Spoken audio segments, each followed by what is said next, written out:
How's it going, everybody? This is Rob Novakast back with another video, and with this one, or at least in like recent news, something came out about China's, I guess, new ban, and apparently, I'm looking at a article from Gaming Ideology, which titles the article, "China just banned any child from playing video games for more than 3 hours," and this was something that was really interesting, especially with something that I would be kind of curious as to how they would implement this.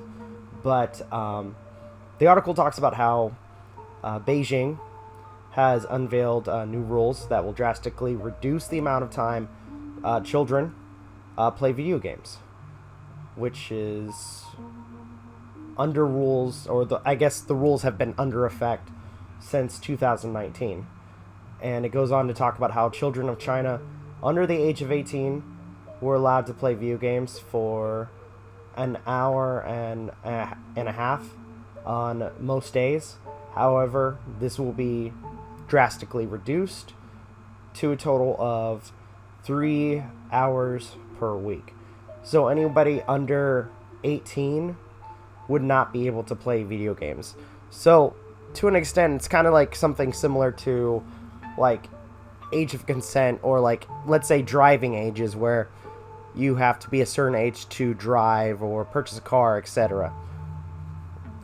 It talks about how the new rules were published by China's National Press and Publication Administration, and under the rules, children under the age of 18 are only allowed to play video games for 1 hour on Fridays, Saturdays, and Sundays, between 8 p.m. and 9 p.m., which I can only imagine what that'll be like for their servers and everything, for their internet.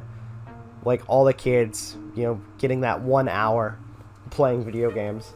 That's going to be interesting. I guess on statutory holidays, I guess for holidays itself, kids will be doing the same, or at least it seems like nothing will change, because it says on statutory holidays, children in China can play games at the same time. They talk about how the rules are described as a way to help protect children's mental and physical health, which I don't understand why they think that video games itself negatively affect a person's mental or physical health. I mean, I'll be actually, I take that back, considering that there are certain cases, especially in the U.S., and we did a video about this when it comes down to the people, or at least the parents, that decide to go to Dr. Phil, I don't know why I said Doctor Who, but Dr. Phil, to complain about their bad parenting for their kids, and having kids play for hours on end. I can understand that. That aspect I can understand, because if you have your child, unfortunately, just playing video games, like, for hours on end and not doing anything else, and not actually parenting, but that ends up becoming a problem. But that, to an extent, I have to disagree with, the government, having to go into, or at least stepping into that, because in that sense, that's more of the parents' duty to deal with that, not the government's. The article continues with describing that that apparently the CNBC reported that it causes a major blow to Chinese gaming giants such as NetEase and Tencent, which, by the way, NetEase runs the Chinese version of the popular Blizzard games, World of Warcraft, StarCraft, and Overwatch, while Tencent partly owns the all-conquering free-to-play game Fortnite. The article also continues with discussing how Tencent teamed up with Nintendo to release hugely popular, or the hugely popular Nintendo Switch console, and as well as Mario Maker in the region in 2019.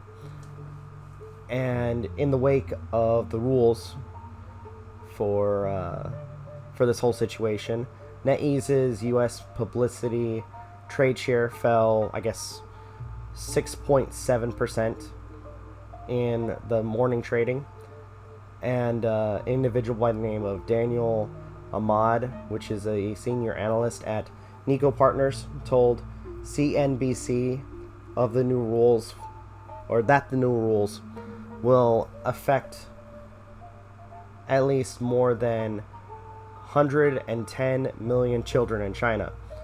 I guess the quote that was mentioned by this individual, they state that there are more than 110 million minors playing video games in China today, and we expect the new rules to lead to a decrease in the number of players and a reduction in the amount of time and money spent on games by those under 18. And the under 18 limits are limited to by, I guess, continuing by mentioning that it's only 3 hours a week in China. Beijing said the rules are to protect, again, continuing to protect the mental and physical well-being. Though my personal opinion, I feel that's,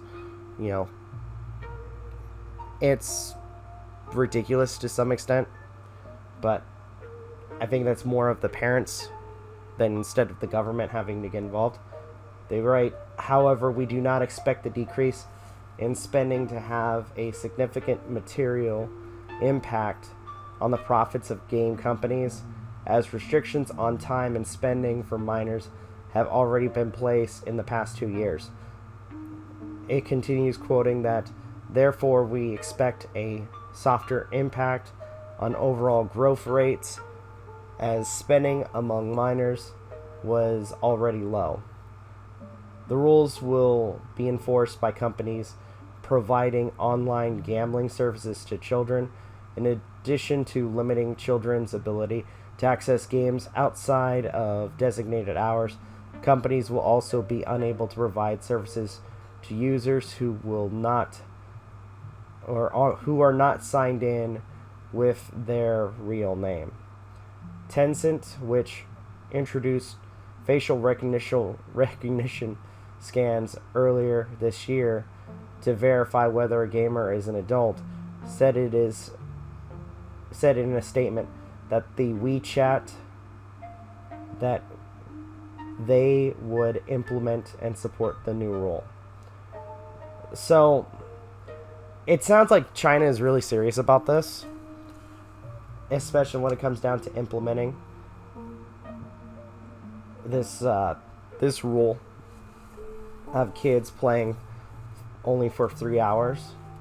Now, I've heard too that apparently it's only mostly supposed to implement for the online, which it's kind of I'm kind of curious as to how they would implement only an hour a day. But at the same time, I've said this twice already, that I don't think that the government should be getting involved in this. If anything, it's the parents that should be enforcing some of these rules, especially when it comes down to their kids and their playtime on the video games. The government shouldn't be getting involved. And their claim that this may affect, or this will not affect, certain company profits, I kind of disagree with. I feel like that this may affect profits to some extent, but that's just me. But anywho, I think I'm going to end it here. What are your thoughts? Love to hear what you guys have to say. If you guys can, please leave a like, comment, share, subscribe, all the good stuff. If you guys want to follow us on social media, links are in the description down below, as well as check out our daily content and the weekly podcast. With that being said, this is Rob Novakast signing off. Have a good one. Take care. Peace.